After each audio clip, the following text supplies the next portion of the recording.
Olá, eu sou José Marcelo Santos e esta é a edição nacional do Jogo do Poder Notícias. No programa de hoje vamos falar de um dos setores da economia que vem sofrendo com a concorrência com as gigantes multinacionais e por isso fechando postos de trabalho em um momento delicado, de crise como agora. A indústria brasileira de bebidas reclama dos incentivos dados às gigantes. O assunto repercutiu no Congresso, que criou a Frente Parlamentar Mista em defesa da indústria brasileira de bebidas. O presidente desta frente é o deputado Fausto Pinato, do PP de São Paulo, meu convidado desta noite. O deputado também é vice-líder do bloco, que reúne, além do PP, o PSL, PSD, MDB, PRB, PSDB, Democratas, PTB, PSC e PMN. Também é presidente da Comissão de Agricultura, Pecuária, Abastecimento e Desenvolvimento Rural e também pertence à Comissão Especial de Subsídios Tributários e Creditícios. Também é presidente da Frente Parlamentar Brasil-China, entre outras atividades. Deputado, boa noite, obrigado pela entrevista. Quero falar com o senhor sobre tanta coisa aqui, aproveitando essas multifunções no Congresso, mas vamos começar pela indústria brasileira de bebidas, né? A gente acaba falando pouco dela no noticiário, né? E pelos números que eu tive acesso, é uma indústria que está pedindo socorro desde os anos 60, né? Isso, sem dúvida. Boa noite, Marcelo, é um prazer imenso estar aqui no seu programa. Sem dúvida, né? É um setor que vem sendo explorado, né? Vem sendo massacrado pelas multinacionais, né? De maneira até desumana, né? Nós tivemos um fechamento agora, nos últimos 10 anos, mais de 600 empresas nesse sentido. E o pior, massacradas de maneira ilegal, porque as multinacionais acabam fazendo manobras tributárias, né, o qual acabam prejudicando a concorrência. E com essas manobras tributárias, como elas são muito grandes, elas conseguem economizar e eles obrigados a pagar, é isso? Exatamente, acaba tendo muito crédito, né? As multinacionais acabam tendo muito crédito, se escondendo num pano de fundo, que é a Zona Franca, e na verdade até a Zona Franca é prejudicada com isso. Né? Na Zona Franca de Manaus. Sem dúvida, porque acaba gerando, né? Eles usam isso como um pano de fundo, quando na verdade eles sonegam bilhões e bilhões, né? Que não prejudica só a Zona Franca, acaba prejudicando praticamente todo o Brasil, porque isso quando você deixa de arrecadar e fabrica crédito, isso aí gera diferença no FPM, no imposto do estado, do município, enfim, acaba criando um problema até de renúncia de receita. Quer dizer, fecha empresas nacionais, fecha postos nas empresas nacionais e o governo ainda deixa de arrecadar bilhões de reais, é isso? Sem dúvida. Como é que ela faz isso na Zona Franca de Manaus? Por meio de incentivos? E só as grandes têm esse incentivo lá? Como é que funciona? Não é isso. Na verdade, o que acontece é o seguinte, tem a questão do extrato de Guaraná, né, onde eles têm esses incentivos de fazer créditos, né, onde custa R$20 e repassam a R$400 e isso vai acumulando crédito. E essa compensação não é feita só na Zona Franca, ela é feita no Brasil inteiro. Né? Então, quer dizer, o refrigerante nada mais é, né, do que uma maneira deles fabricarem milhões, bilhões de crédito e depois fazer essa compensação em todo o sistema financeiro do país, o que de certa forma muitas vezes gera, vamos dizer, aquele estado que tem determinada fábrica de cerveja que acha que é uma vantagem para ele, está deixando de arrecadar, né, o que gera inclusive diferença no FPM do município, né, que gera diferença na arrecadação do Estado. Porque o IPI compõe o Fundo de Participação dos Municípios, né, que é o que mantém 90% das prefeituras do país. Sem dúvida, né? Sem dúvida. E prejudicando pequenas e médias que, de certa forma, poderiam, de certa forma, recolhem mais imposto, né, e são brasileiras. Né? Eu chego a dizer que esse sistema criminal que essas multinacionais fazem na Zona Franca de Manaus, se fosse no país de origem deles, Estados Unidos, estariam presos. E por que conseguem fazer isso no Brasil? O Brasil acaba sendo conivente, na verdade? Sem dúvida, né? A gente veio aí que o governo do PT tentou e não conseguiu. O governo Temer chegou a fazer, mas depois precisou dar um recuo, ficando no meio termo. É o poder de pressão que faz esse... Sem dúvida, né? Esse recuo? O professor de pressão, o lobby, né? Até porque a marca é muito forte, né? Nesse sentido. E como eu digo, eu sou o maior defensor da Zona Franca de Manaus. Agora, a Zona Franca de Manaus não pode ser maior do que o interesse do país, do Brasil, né? Porque eles geram lá um pouco mais de 600, 700 empregos, falam que é 15 mil, é mentira, né? Que é uma fabriqueta de extrato de Guaraná. e acabam jogando que isso é ruim, que vai fechar a fábrica e tal. Quando, na verdade, se a gente desse essa igualdade para todas as empresas brasileiras, além de arrecadar mais, nós podemos diversificar a criação de emprego no Brasil. Mas quando está falando dessa concorrência desleal, está falando basicamente da indústria brasileira de refrigerantes ou também outras bebidas acabam entrando neste guarda-chuva? De cerveja e refrigerante. Por quê? Porque o que acontece? As empresas fazem crédito no extrato de Guaraná, por exemplo, na Coca-Cola, né, e acaba fazendo a compensação nas empresas de cervejas. Né? Então, quer dizer, cria-se um crédito aqui, absurdo, que se gasta 20 e se vende por 400, 500 reais, né? Esses extratos para as outras empresas. Aí as outras empresas são obrigadas a comprar por esse preço e não tem como competir. Acumula esse crédito tributário aqui nos refrigerantes e acabam compensando na cerveja. E o pior, o crédito gerado é compensado a nível Brasil. Ontem à tarde teve o lançamento da Frente em Defesa da Indústria Nacional de Bebidas, não é? Quantos parlamentares ela conseguiu atrair para defender essa indústria brasileira? Olha, nós temos acho que cerca de 200 parlamentares assinando a lista. E de legislação, o que se estuda nesse momento para criar legislação ou incentivos para a indústria brasileira para ela conseguir sobreviver? Porque eu tenho um dado aqui, olha, que nos anos 60 eram quase 1.000 empresas brasileiras de bebidas e hoje a gente tem 235. Olha, eu costumo dizer o seguinte, o Brasil já teve um problema sério com o monopólio, né? Vemos aí recentemente a questão do JBS e tal, que comprava frigorífico e fechava justamente para se manter o monopólio. Pelo que a gente percebe pelo discurso do presidente da República, Jair Bolsonaro, essa questão vai ser combatida. Espero que seja combatida, apesar do lobby ser muito grande da bancada de Manaus, que eu volto a dizer, defendo. Eu sou até a favor, compensa inclusive, arrumar alguns milhões de incentivo para a Zona Franca de Manaus. Agora, o que não pode é justamente por causa de uma empresa que está instalada lá, que tem praticamente uma puta operação em todo o Brasil, sacrificar 200 milhões de brasileiros. Quer dizer, a Zona Franca não tem nada a ver. Nós não podemos deixar uma multinacional, porque está se escondida atrás da Zona Franca. Mas você está falando de apenas uma multinacional ou são mais? São praticamente uma. É a Ambev e a Coca-Cola que praticamente fazem essa vantagem, faz tudo esse alvoroço, né? Tem um controle grande da mídia, por exemplo, nesse sentido, e acaba prejudicando. Mas se você for ler tecnicamente, né, a própria Receita, o Ministério da Fazenda já vem fazendo esses apontamentos há muitos anos dessa dificuldade. E agora, no momento que vivemos no país, onde todos nós temos que sacrificar a reforma da Previdência, ajuste fiscal, falar dela, inclusive, daqui a pouquinho. Reforma tributária, é um absurdo. Nós aqui brasileiros, né, a indústria brasileira e nós brasileiros, todo mundo tem que pagar o seu quinhão e deixar o pessoal nadar de braçada. Que façam isso no país dele, não no nosso.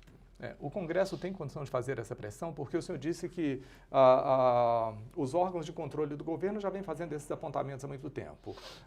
O governo do PT tentou mexer na Zona Franca, o ex-presidente Michel Temer também, e não conseguiu. O Temer avançou, só que daí precisou recuar um pouco, quer dizer, era tantos por cento, diminuiu para metade. O resultado não foi o que a sua frente hoje gostaria. Sem né? dúvida. A frente tem condição de fazer aquilo que os governos anteriores não fizeram? Por meio de mudança na legislação? Sem dúvida, pressionando o governo para não recuar nesse sentido, né? Fazer avanço na questão do decreto. A gente percebe nas entrelinhas, né, que o ministro Paulo Guedes, que aliás vem fazendo um grande trabalho, ele vem batendo muito nisso, voltando um pouco, né? Nosso país quebrou por quê? Emprestou dinheiro para quem não devia emprestar, inclusive para outros países, né? O BNDES emprestava dinheiro para quem não precisava de dinheiro, ou se estão sempre para os mesmos, né? Eu acho também que nesse momento agora, tudo que é arrecadação legal, né? Esses incentivos, vamos dizer assim, maquiados como uma sonegação tributária, o governo tem que colocar cadeado nisso para poder arrecadar. Quer dizer, eu acho que a reforma, o pessoal está jogando muita questão da reforma da Previdência. A reforma da Previdência, ela é importante para o país não quebrar, mas ela não vai dar efeitos imediatos, como o pessoal está pensando. Ela vai dar um efeito externo, mostrando que é um país responsável, esse ajuste, enfim.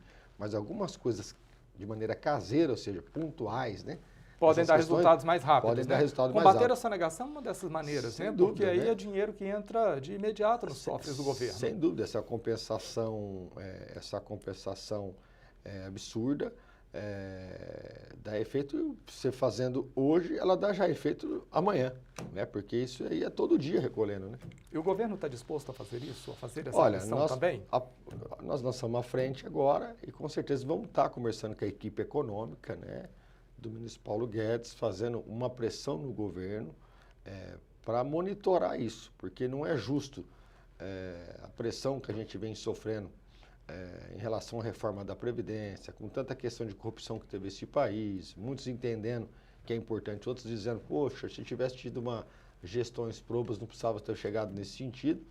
E por causa de uma ou duas empresas, né, porque são muito fortes, que são até americanas, não são brasileiras, a gente, de certa forma, deixar isso passar em branco. E acabar poluindo a indústria nacional, né? Exatamente, prejudicando os brasileiros, né, que na verdade estão praticamente prontos para poderem crescer, né, e com a carga tributária justa e legal. O senhor falou um pouquinho de reforma da Previdência, vamos falar disso no próximo bloco? Eu vou para um rápido intervalo comercial, mas a gente já volta, não saia daí.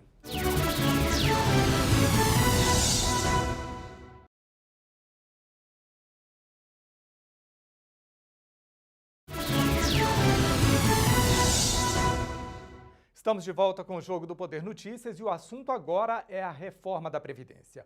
O governo nega que o Congresso vá apresentar um texto alternativo da reforma da Previdência. O ministro da Economia, Paulo Guedes, se reuniu com o relator da Comissão Especial da Câmara, que saiu do encontro com a promessa de preservar a economia proposta do governo.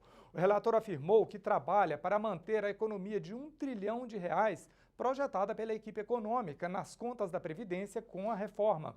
Os esforços do governo e até do relator para negar as mudanças que descaracterizem a proposta do Palácio do Planalto comprometem o esforço fiscal de R$1 trilhão e veio com a reação ao que disse o líder do governo na Câmara, o deputado Major Vitor Hugo.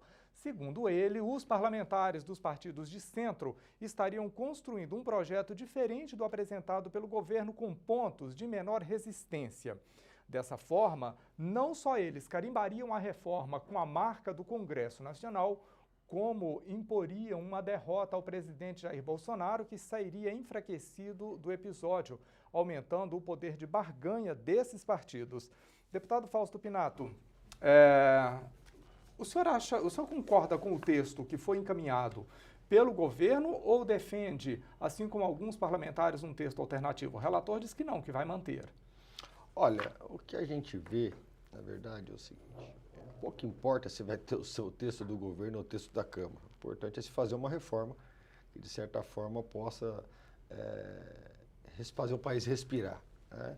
A gente vê o esforço do ministro Paulo Guedes, uma pessoa que eu não conheço pessoalmente, mas uma pessoa que eu tenho uma grande admiração pela pujança, pela coragem de estar defendendo um tema frente a frente. Já teve várias vezes na Câmara, no enfrentamento, e a gente percebe a convicção do ministro, que na minha opinião é um dos alicerces mais importantes desse governo, e o empenho de poder fazer essa reforma. A gente percebe que o Paulo Guedes, como ele não é político, gente, pouco importa isso ou aquilo, nós precisamos fazer isso. A questão dele é técnica, né? Os posicionamentos dele.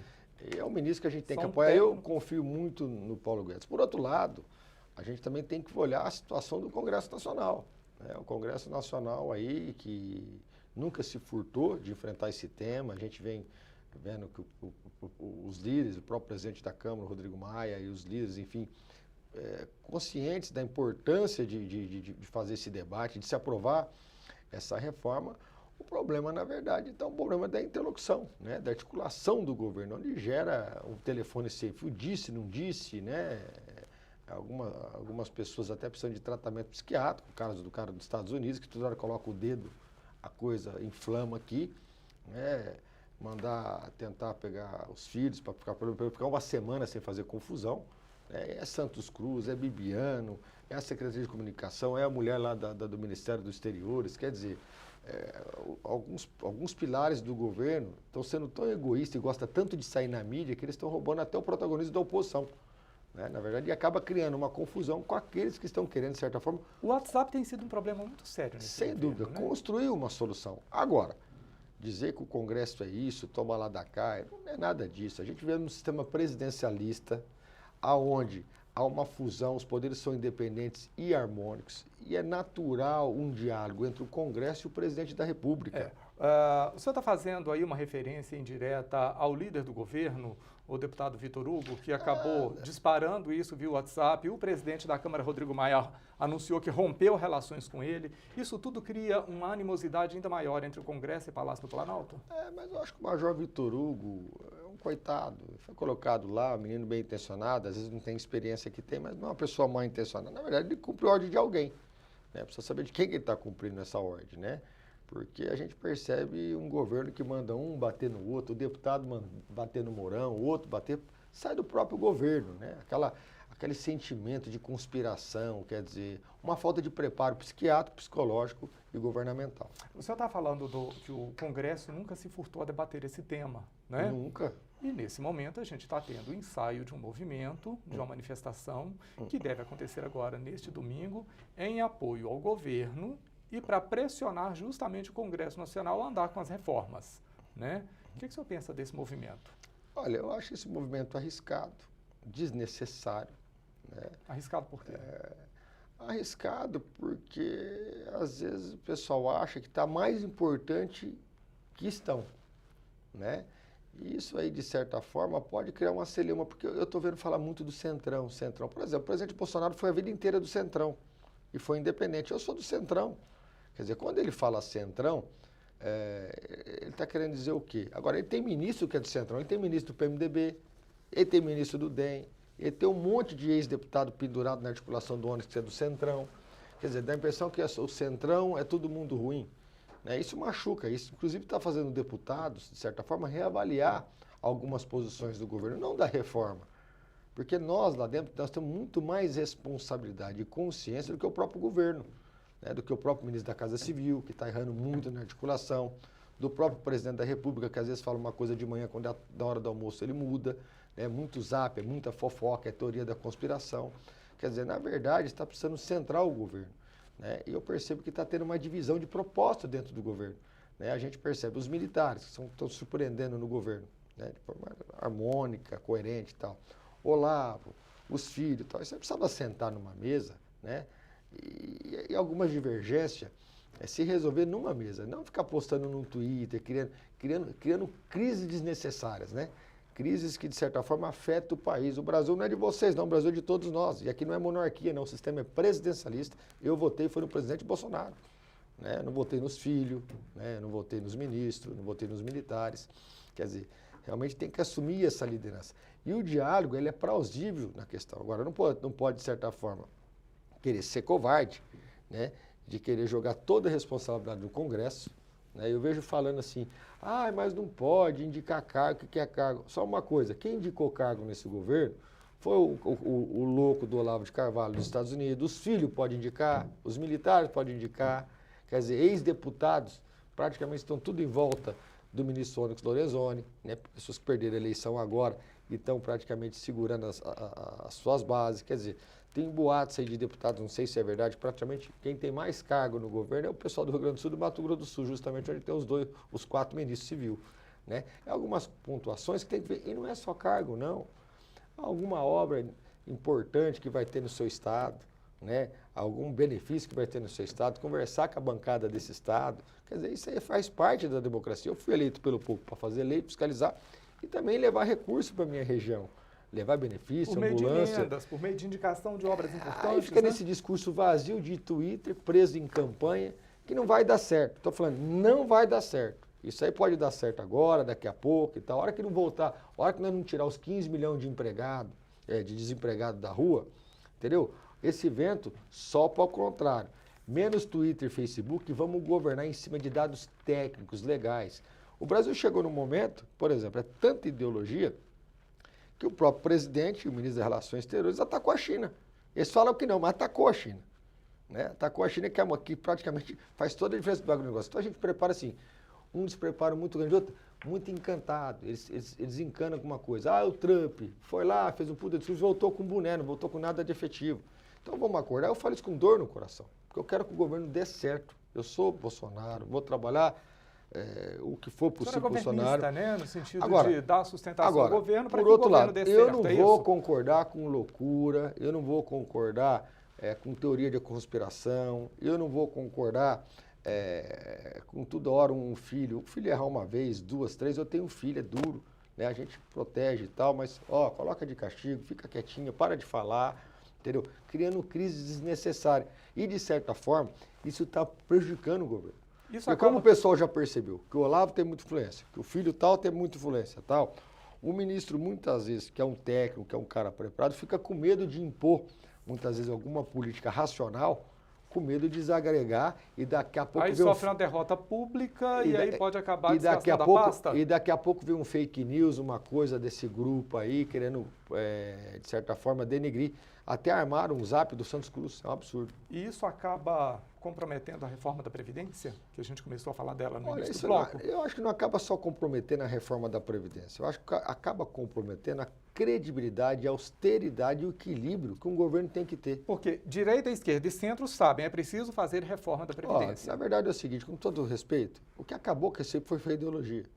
A ideologia de esquerda, eu não concordo com nada da ideologia de esquerda, entendeu? Eu votei no Bolsonaro para a questão da família, né, de ter uma política mais equilibrada, de realmente tirar essa política de esquerda e ter mais um equilíbrio. Mas que a gente percebe que está tendo um radicalismo de direita, que na verdade é o seguinte, o PSL está virando o PSOL das avessas. Né, e isso, de certa forma, está preocupante, está muito preocupante. Né, a gente percebe assim, uma paixão doentia por tal país, por guerra. A questão está tão difícil no Brasil, que os generais que são formados para a guerra são contra a guerra. Um dos filhos e o embaixador, que após falar embaixador, defendia se deixasse faria a guerra com a Venezuela. Mas todo exército em geral é contra a guerra, né? Exatamente, mas com responsabilidade, porque se nós estamos num momento de ajuste fiscal, que o país está quebrado, será que esse pessoal tem noção quanto custa manter a alimentação por dia de um exército? Quanto vamos gastar de munição? Quanto que é para financiar uma guerra? O senhor está se referindo, por exemplo, à questão da Venezuela? Sem dúvida. Então a gente percebe se... Existe um desejo do governo brasileiro em entrar naquele território? Se deixasse ouvir um dos filhos ou o ministro das Relações Exteriores, eu acho que isso iria acontecer. Eu acho que caiu a ficha agora. Então, quer dizer, a gente percebe mais uma questão, puxa, isso aqui está bombando, está agradando os eleitores, vamos fazer, sem olhar questão técnica, custo, viabilidade, né? É um governo mais que mede as suas ações em cima de curtida de Twitter e Facebook. Isso é irresponsabilidade. Vamos continuar essa conversa daqui a pouquinho? Vamos. Vou para mais intervalo comercial e não sai daí que a gente já volta.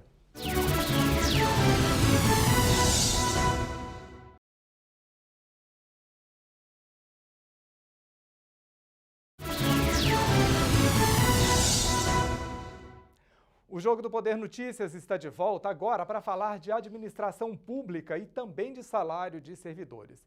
É que a crise econômica fez aumentar a desigualdade salarial entre a iniciativa privada e o serviço público.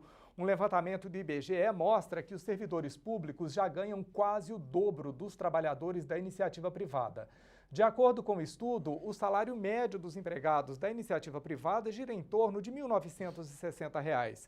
Já quem trabalha para o governo ganha quase o dobro, R$ 3.706 até 2015. Os servidores públicos ganhavam, em média, 75% a mais. Hoje, a diferença é de 90%, segundo o IBGE. Desde o final de 2014, quando o Brasil entrou oficialmente em recessão, o rendimento médio dos servidores públicos teve um ganho real de 10%. Por outro lado, quem trabalha na iniciativa privada manteve os salários estagnados.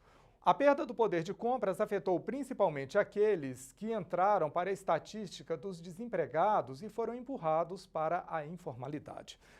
Deputado Fausto Pinato, se faz uma crítica sempre muito grande ao serviço público brasileiro, que a máquina ela é muito pesada, tem gente demais, trabalho ineficiente e uma folha cada vez mais cara, não é? Os números do IBGE mostram isso. Como é que o governo pode enfrentar essa situação? Quer dizer, os governos de maneira geral. Olha, isso foi, eu me lembro, você vê, quando lá atrás, né, teve uma campanha muito grande, não, que tem que ser concursado, que é cabide de emprego e tal. Hoje nós vivemos alguns problemas, né? Realmente, quando você abre muito cargo comissionado, você tinha aqueles problemas. E quando você concursa a pessoa senta ali, muitas vezes não rende o que tinha que render, essa é a verdade, ela é concursada, tem estabilidade, e de certa forma acaba travando a máquina. Né? Eu, por exemplo, lá na Câmara dos Deputados, eu tenho que agradecer muito os comissionados, né? Porque trabalho, porque se não deu certo, eu mando embora e coloco o outro. Né? Então eu tenho que render nesse sentido. O servidor de carreira ele é mais lento, é isso? É mais lento, você manda um negócio lá, demora, você não pode cobrar, né? O cara é concursado, você tem que agradar ele ainda, senão ele senta em cima. Né? Tem esse ponto, lógico que tem as exceções, tem a questão super servidor. Excelentes servidores públicos, né, comprometidos. Agora, na verdade, o que aconteceu foi o seguinte, né? Nós criamos um vírus, vamos dizer assim, né, que ficou maior que o corpo. Hoje ele consome praticamente o corpo, o que seria uma solução, está virando uma dissecação do futuro desse corpo. Né? Porque esses servidores, de certa forma, estão em ponto estratégico, e quando você fala de servidor público, você está falando desde o cara que é motorista concursado, desde do superintendente, diretor-geral da Receita Federal, enfim. Né? São vários mecanismos, né, que vai ir na máquina e detém poder. A defesa da carreira pública, ela é perfeita, né? E faz todo sentido, assim, você ter uma carreira pública, um trabalhador do Estado, que conhece o Estado, que historicamente acompanhou todo o processo e que é capaz de cuidar dessa administração. Isso, por princípio, é perfeito. Na teoria, né? Por que não funciona assim? Porque na prática a gente tem vários fatores, né, que de certa forma distorcem essa teoria, né? A gente fala do princípio da eficiência, da impessoalidade, mas a gente percebe também uma questão seguinte aqui, vou falar porque é que eu tenho que falar. E tem toda a gente liberdade percebe pra isso, né? que também os servidores públicos, né, isso vai desde o motorista até membros do Poder Judiciário, acabou se contaminando também por alguma ideologia. Né? Pessoas que às vezes, de certa forma, deveriam deixar isso para fora do seu serviço, né? Acabam levando essa ideologia para dentro do seu serviço. Fazem mais compromissos com governos do que com o Estado? Olha, não é só isso, sem dúvida. Porque né? A política tem que ser de Estado, ela não pode ser de mas governo. ela no né? Estado. O Estado eu permanece. acho, não é nem de Estado nem de governo, é política partidária mesmo. Né? Às vezes tem uma tendência mais para a esquerda, outros mais para a direita também, mas mais para a esquerda. Está faltando patriotismo? Entendeu? Eu acho que está faltando responsabilidade em tirar um pouco essa política do ódio. Né? Eu, por exemplo, eu votei no Jair Bolsonaro, trabalhei para o presidente Jair Bolsonaro, mas, por exemplo, se tivesse entrado o PT, do jeito que está a situação aqui, eu estaria defendendo a reforma da Previdência. Né? Porque a gente tem responsabilidade. Compromisso com o país. Né? E o Centrão tem responsabilidade, sempre teve. O Centrão sempre procura ser governo e fazer as pautas importantes para o país. Né? É essa a questão que a gente tem que ver. Digo isso por quê? Só para você entender. O presidente Bolsonaro e outros deputados que ficaram lá, ficaram 28 anos contra. Nós estávamos com o governo Temer, eu, por exemplo, defendia a reforma da Previdência, ele era contra. Né? Por quê? Porque naquele momento a população vendo um governo... Inclusive o aumento da idade mínima, né? Ele acabou se posicionando contrário na época. Exatamente. Tem vídeos disso. Então, essa questão. O PT, desde a época do Lula, fala que é a favor da reforma da Previdência, que tem que fazer, sabe que tem que fazer, e agora se posiciona contra a reforma necessária que o presidente Bolsonaro, junto com o Paulo Guedes, tanto necessita fazer e é importante para o país. Então a gente percebe o seguinte, não existe um compromisso com o país, existe um compromisso de ideologia, ou seja, tá eu e o Marcelo aqui, nós pensamos diferente, somos de ideologia diferente, mas, por exemplo, o Marcelo teve uma grande ideia que é importante para o país. Mas ele é de esquerda, eu sou de direita, eu não posso ficar do lado dele apoiando essa ideia, eu tenho que criticar. Mas os dois não têm que estar do lado do país? O que é melhor para o país, o que é melhor para a nação? Os cargos públicos não passam? Deveria ser assim, mas não é. Na verdade, existe um jogo de poder, o que você pensar, mesmo que você for bom, eu tenho que pensar e falar que é ruim. Né? Isso, de certa forma, é uma falta de amadurecimento. Eu percebo que lá nos Estados Unidos tem uma briga violenta, né? Oposição em situação, mas quando é uma coisa de interesse do país, né, a gente percebe que não tem discussão. Mas aí, volta aquilo que eu estava falando, não falta, né, patriotismo, pensar na pátria, pensar no país, o que é melhor para a nação, o que é melhor para as pessoas? Falta esse patriotismo e falta essa consciência, né, de saber que quando o país está bem, principalmente agora no momento que a classe política está praticamente se dizimando, porque se o país melhora, as coisas melhoram, a classe política também melhora.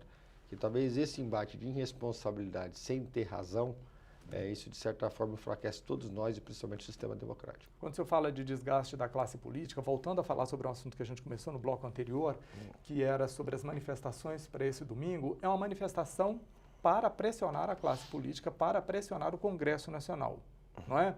Isso pode fortalecer ou enfraquecer o Congresso? Olha, e se aprova a Previdência e daqui 3, 4 meses não tem geração de emprego? Essas mesmas manifestações, que pode ser de branco, azul, amarelo, daqui 4 meses pode ser de preto e pedindo a saída do presidente. O que eu acho que foi precipitada essa convocação. Nós estamos num momento de reestruturação, nós precisamos dar resultado para o país, e achei precipitada e desnecessária, né? Mas está aí, né? Vamos enfrentar e dizer que toda ação gera uma reação, né? E nesse momento, eu sou contra qualquer tipo de ação do presidente contra o Congresso e do Congresso também numa reação contra o presidente. Agora é hora de ter responsabilidade. Vamos fazer essas reformas, vamos caminhar juntos, agora, sempre com diálogo. Agora, o que não pode é, em qualquer discordância procedimental ou de pontos e tal, querer ficar convocando todo mundo para a rua. Isso, de certa forma, vai enfraquecer a democracia, o debate e o diálogo. Todo mundo perde? Exatamente. E queria dizer uma coisa, só tem 2 caminhos, presidente.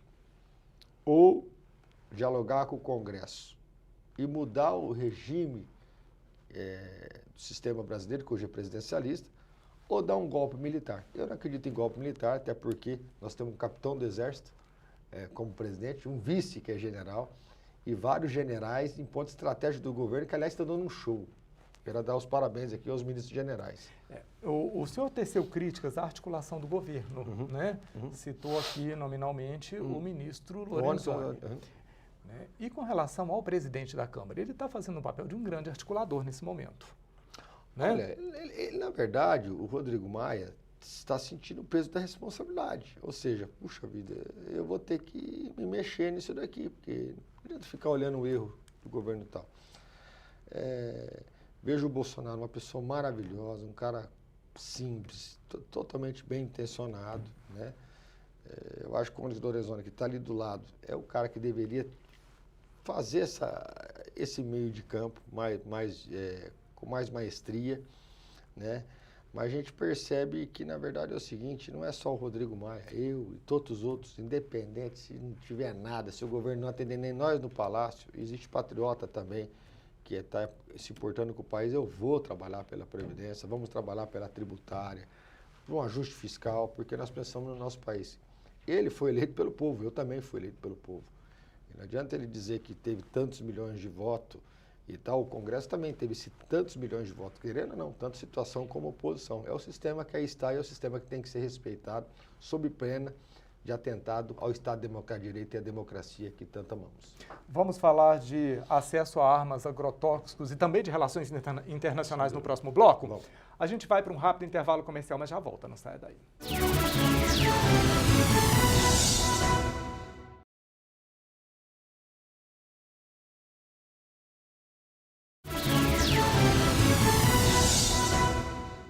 Estamos de volta com o Jogo do Poder Notícias e quem eu recebo no estúdio da CNT em Brasília nesta noite é o deputado Fausto Pinato, do PP de São Paulo. Deputado, eu falei no bloco anterior que a gente ia falar um pouquinho de agrotóxico, relações internacionais e armas nesse nosso último bloco. O senhor é da Comissão de Agricultura, né, Pecuária e Abastecimento da Câmara. O que é que o senhor pensa da liberação de novos agrotóxicos que foram autorizados nesta semana? Existe um embate muito grande entre ambientalistas, né, autoridades da saúde preocupados com essa questão do agrotóxico, né? E existem pessoas também preocupadas com o quanto essas notícias de liberação de novos agrotóxicos pode acabar fechando a fronteira para o Brasil vender nossos produtos lá fora, né? Como é que a comissão avalia Olha, isso? essa preocupação é viável, é plausível. Acho muito importante o debate, né? Mas você falou de um ângulo. A gente tem que entender o seguinte, estão batendo, porque existe muitas ONG, né? E onde os países delas usam esses agrotóxicos, né? Até porque, de certa forma, são concorrentes, inclusive nossa, diretamente, onde essas ONG vêm aqui, Você está falando de ONGs internacionais. Internacionais. Fica fazendo todo esse discurso. Eu falo assim, mas por que você não fez isso no teu país? Né? A gente percebe também que, lógico, existe uma daqueles que são preocupados realmente com a saúde pública e é viável, tem que fiscalizar, e tem que olhar item por item desses agronegócios. Mas a gente tem que tomar cuidado também que existem muitas ONGs que vêm por aí e, na verdade, eles vêm aqui bancados por entidades internacionais, né? Quando, na verdade, muitas vezes chega a dar a entender que eles não querem que a gente use até para não poder produzir igual eles. O que geraria competitividade com eles no mercado exatamente, internacional, é isso? Exatamente. Então, olhando esses dois paradigmas, né, lógico, a saúde pública, vendo os efeitos, esses agrotóxicos, conscientizar o agricultor com quanto tempo pode fazer essa colheita depois para não prejudicar a saúde, né? E para isso tem os órgãos governamentais para estar fiscalizando. E também olhando esse outro lado aqui, eu brinco, esse dia eu brinquei também, né? Estava vendo o ministro do Meio Ambiente nos embates aí. O pessoal, às vezes, é tanta ONG, é tanta entidade, que se eu fosse o presidente da República um dia, eu faria assim, adote uma árvore, cada um paga R$50 cada árvore que não tiver, e fica olhando lá nos Estados Unidos, lá na Europa, e paga, porque, quer dizer, os caras lá fizeram tudo. Aqui, de certa forma, quer travar. Lógico, nós temos que ter consciência do meio ambiente, respeitar a lei ambiente, mas também não podemos travar o desenvolvimento do país. A gente tem nesse equilíbrio... É possível ter desenvolvimento sem desmatar? É lógico, pois que não. Por exemplo, hoje, na minha opinião, quem mais preserva o meio ambiente é o agricultor. É o agricultor. É simples você pegar lá... O pequeno ou o grande? Hã? O pequeno ou o grande? O médio, o pequeno, o grande também. Né? Isso lá atrás teve muitas questões controversas que não tinha uma fiscalização, mas hoje, Marcelo, você vai, por exemplo, você pega lá na minha região, por exemplo, de Mira Estrela, você pega um lado de lá, onde tem rancho, de lá não tem rancho, aqui tem rancho. Olha, quando você passa, onde estão os passarinhos, onde estão as árvores mais bonitas e tal, está do lado de cá, onde é habitado. Quer dizer, existe uma consciência hoje já, né, que começou lá atrás, foi importante, e é importante essa fiscalização ambientalista. Sou a favor de você ter o meio termo. Nem se não tiver árvore, se não tem chuva, se não tiver chuva, não planta, né? Exatamente. Então tem que ter isso, e o agricultor está muito consciente disso. Agora, tem alguns entraves, algumas coisas que demoram de licença, alguma coisa que irrita. E, na verdade, é o seguinte, esse debate é sempre importante. Por quê? Também, se não tivesse os ambientalistas, talvez teria uma farra do lado de cá. Agora, também não podemos, de certa forma, penalizar aqueles que produzem, que são responsáveis pela balança comercial do nosso país, colocar, muitas vezes, como bandido e não é. Né? E, de certa forma, dar oportunidade para ele poder concorrer de maneira igualitária, pelo menos, com outros países, né, que de certa forma não querem influenciar para não deixar usar tal agrotóxico, tal produto, tal isso, aquilo. Então, criando esse equilíbrio, esse mecanismo de fiscalização... É possível que todo mundo ganhe? É possível avançar e não ficarmos refém. Agora, falando de armas, não é? Uhum. Eu prometi que a gente ia falar um pouquinho sobre isso. Os ruralistas estão na lista, não é? Das pessoas autorizadas a ter a posse de armas para a defesa da propriedade de acordo com a legislação que entrou em vigor nesse governo. O que o senhor pensa do que foi aprovado até agora, do que foi liberado até agora? Há quem tema um excesso de armamento no país. Há quem diga que é defesa da propriedade e também legítima defesa. Olha, eu como advogado, eu fui autor, inclusive, do projeto de lei Ana Hickman, né? A questão da legítima defesa e tal, até para ter economia processual, essas questões todas. Eu vejo o seguinte, o problema não é liberar as armas, o problema é essa pessoa que tiver arma, na minha opinião, ela tem que passar por alguns procedimentos, na minha opinião, né? Psicológicos, né? De treinamento, né? Para evitar qualquer tipo de acidente. Por outro lado, Marcelo, nós ficamos aí com o país há 13 anos praticamente num retrocesso, ou seja, tem deputados lá que até brinca, né? O bandido tem mais valor do que a vítima, né?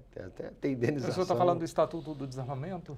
Então houve esse desequilíbrio também, né? O que está acontecendo é o seguinte, eu sou a favor, né? Principalmente a questão do pessoal agrícola, para poder se defender, porque às vezes uma delegacia é muito longe, tem roubo de gado, tem muitas questões pontuais aí nesse sentido.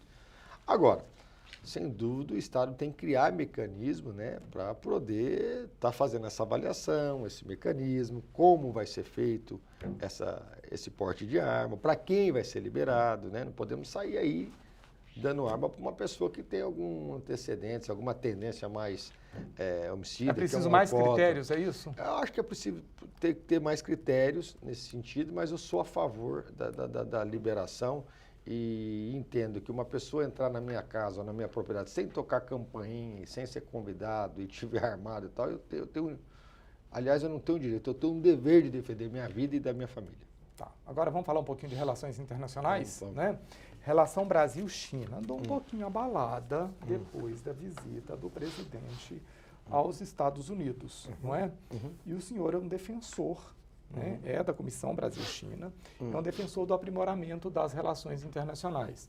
Esse imbróglio passou? Olha, eu vou falar aqui, Marcelo, me sinta à vontade de falar com você, porque a gente pode falar de maneira franca e aberta. Minhas posições são muito próximas ao presidente Bolsonaro, certo? Eu aplaudo o presidente, por exemplo, quando ele corta a relação com o governo Maduro, né? Não com o povo são nossos irmãos, né? Eu aplaudo o presidente quando ele corta a relação com Cuba, né? E com outros países que se cortasse também com o presidente, não com o povo são nossos irmãos, que levou dinheiro do nosso BNDES embora, que só nos exploraram, que não estão nos pagando. Vejo muito com bons olhos e torço muito para uma abertura com relação com os Estados Unidos, que ficou muitas vezes fechada. É um parceiro comercial importantíssimo, né? Importantíssimo, que pode ser importantíssimo, mas não é mais importante que a China no momento, né? Aplaudo o presidente quando tenta aproximar dos israelenses, dos judeus, né? Agora, eu fico muito triste quando ele tenta aproximar dos americanos chutando a China. Quando ele tenta aproximar dos israelenses chutando os árabes, porque aí, justamente em cima disso, nós estamos pecando, porque nós estamos tirando o primeiro e o segundo maior parceiro comercial nosso, né? Na minha opinião, essa questão de Israel, eu sou da bancada evangélica, sabe? Sou contra, vejo lá o ataque a Israel, o morte palestino, mas se nem Jesus Cristo deu conta de resolver isso, por mais que foi Deus que colocou o Bolsonaro e ele é Messias, ele não vai dar conta de entrar nisso, Jair Messias Bolsonaro. Então, na minha opinião, é o seguinte, é uma bobagem. Aí, no final, toma uma decisão inesperada de levar a embaixada, aí vê que deu errado, agora fala que vai montar um escritório.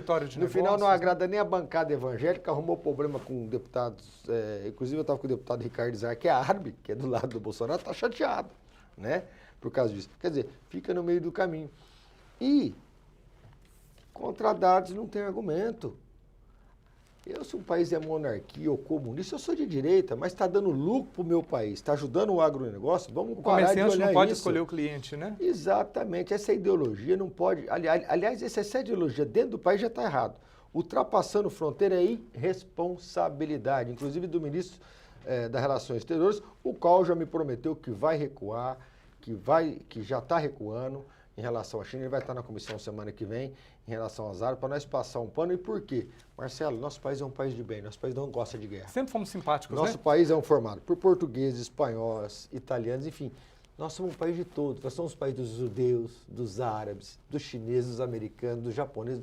Nós somos um país que é uma pátria de todos. Não é nosso perfil ficar escolhendo e apontando o dedo para aquele ou para aquele e comprar a briga que não é nossa.